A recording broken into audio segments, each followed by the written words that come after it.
let's make it so simple, the explanation. What is a digital twin? Sure. I'll start off real quick. So, and then he'll get into the more granular aspects of it. But essentially what we're trying to do is shortcut trial and error.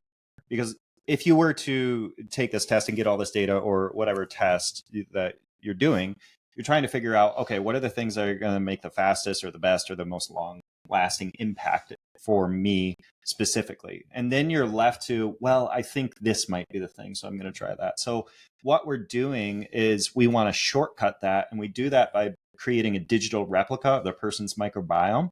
And then we have all of our interventions in a pretty decent understanding of how they might affect a profile of an individual. And then what we do is we simulate each one of those interventions 1,000 times to come up with a protocol that we think is the next best step for this person. It's not perfect, but it is going to shortcut quite a bit of trial and error, just like trying something and seeing how you're going to respond, because we can simulate how we think and predict how we think it is going to respond. And so we do a lot shortcutting there, but I'll let you take it. Yeah, going back to what we were originally talking about with the number of species and strains, if I was to present all that data, which would essentially be a book, right? Mm-hmm. The human brain just simply cannot draw all the possible associations, go into PubMed, and I mean, maybe you got Neuralink or something and you can, but go into PubMed and just totally pull in all the different interventions that might affect this particular enzymatic pathway or whatever.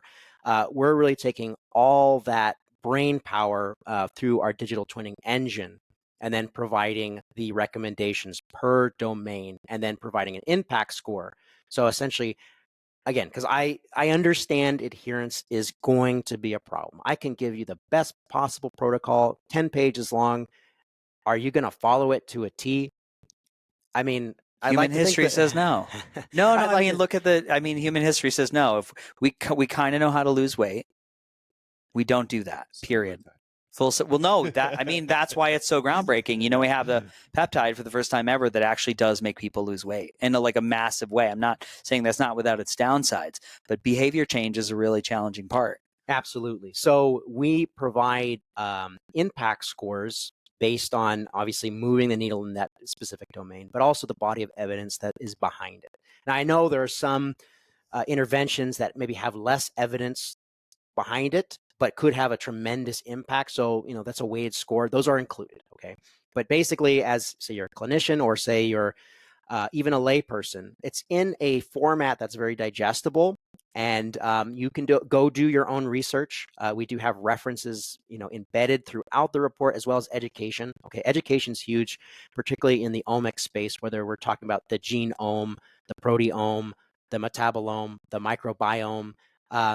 We understand the translational piece is often lacking in a lot of these reports, and we can't just do a data dump on you. There has to be some type of translation, some type of education, and then also understanding, okay, I'm doing this particular intervention. What is this going to be affecting and how? I mean, we're not going to be as verbose as like a publication, but if you want to go seek that out and really get into the weeds, you can certainly do that. Now, going back to digital twinning and what's informing that, it's really taking all the domains. And there's some domains that we haven't talked about. For instance, we have a full probiotic panel, okay, something more clinically, what people might see from other tests, for instance. So we're seeing like what your microbiome, you're not going to be able to do much if you're taking probiotics indiscriminately. Your body, your specific microbiome is going to be more receptive to some microbiome strain, or probiotic strains than others. So seeing what's going to work best with your configuration. We also look at antimicrobial resistance genes. Okay, we know particularly we have a tremendous amount of exposures, whether it's through oral antibiotics, the environment that we're in. We look at specific genes related to that. So maybe in the future, if you do have some issues, maybe you want to consider some more traditional type approaches. We know there's many natural remedies that can do a lot of these, not everything that an antibiotic can do, but maybe there's other alternative workaround strategies. We also look at, we do have a pathogen and parasite panel. I initially I was hesitant at including that. However, based on what we're seeing now with different individuals, particularly individuals that have the environmental exposures, everything. I mean, are you living with pets? Are you living around animals? Are you, what's your water source? You were talking about your house, for instance, you had to do a bioremediation of mold. I mean, all that's going to be very important. And at the very least, we can check that box. Okay. Mm-hmm. You don't have an issue there. We can check that box. It's not this big, vague black box issue anymore.